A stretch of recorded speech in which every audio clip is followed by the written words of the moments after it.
Est-ce que vous croyez aujourd'hui que l'option la meilleure, c'est de descendre souvent à la place de l'indépendance?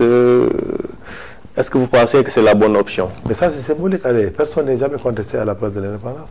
Le fait même qu'on y arrive à dire, c'est symbolique. Vraiment, c'est un symbole. Et vous voyez que la place de l'indépendance, c'est sur l'avenue Roume, à un palais, qui s'appelle, non, le palais présidentiel. Donc c'est le symbole. C'est surtout le symbole. Les gens auraient pu manifester ici, manifester à la place de l'Hémodique, mais le symbolique de la manifestation à la place de l'indépendance est assurément un symbole très très fort. Quel a été... D'ailleurs, vous voyez que les forces de l'ordre n'ont pas envie que les gens manifestent au niveau de la place de l'indépendance.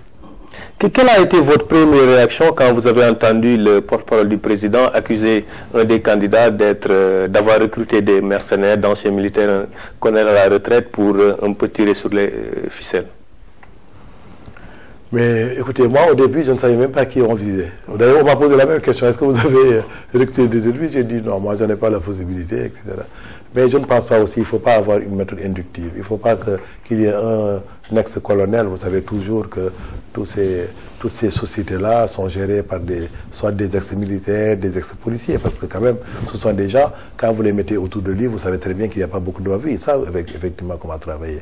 Il ne faut pas qu'on ait un ou deux, comme je l'ai vu, indexés avec des photos pour dire que le candidat a recruté des nervis. Je ne le pense sincèrement pas. Mais c'est de bonne guerre. Vous savez, aujourd'hui, il reste quelques jours, la désinformation est arrivée à son niveau le plus élevé. Et je vois que quand vous voyez un État désinformé à ce niveau, vous vous posez la question, est-ce qu'ils sont vraiment sereins? Moi, c'est ça. On ne vous a pas entendu sur le sujet, mais êtes-vous de ceux qui pensent qu'on devrait reporter les élections? Moi, je vous ai dit tout à l'heure, je crois que si vous me comprenez entre les lignes, je ne dis pas lire, parce que vous êtes en train de m'écouter, vous savez très bien que je vous dis que les conditions ne sont pas réunies. Si les conditions ne sont pas réunies, je pense qu'il faut créer les conditions pour que l'élection se fasse normalement. Et pour cela, la seule solution, c'est de reporter les élections. Maintenant, l'autre problème, c'est que les manifestations, pourquoi les manifestations? Parce que tout le monde croit et tout le monde pense et tout le monde juge que la candidature d'Abdoulaye Wade est illégale et illégitime.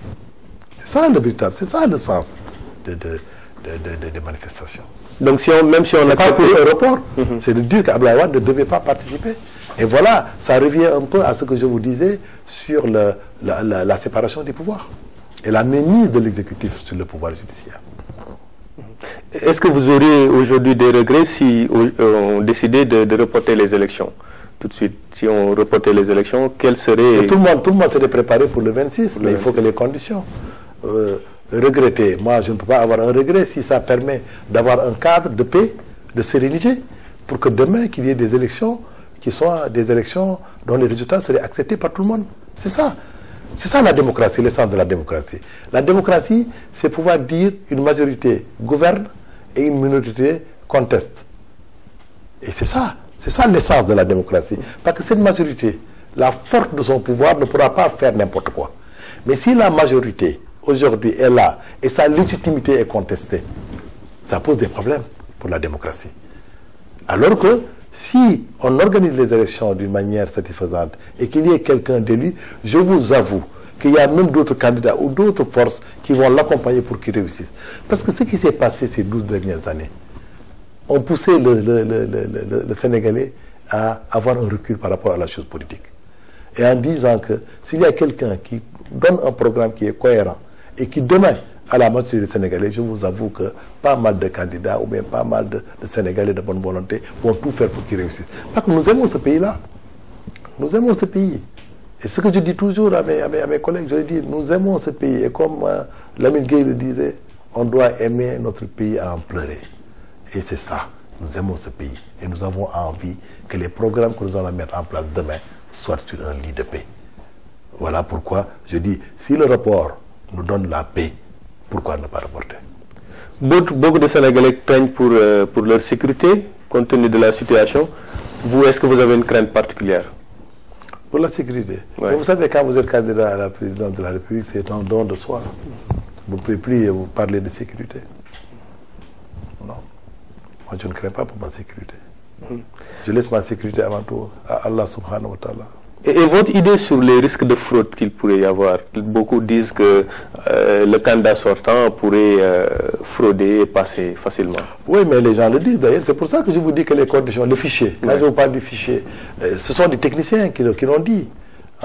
Nous, on n'est pas allé dans les méandres de l'informatique pour savoir ce qui s'est passé réellement, mais ce sont des techniciens de très haut niveau, des gens dont la probité et l'honnêteté ne font pas de doute.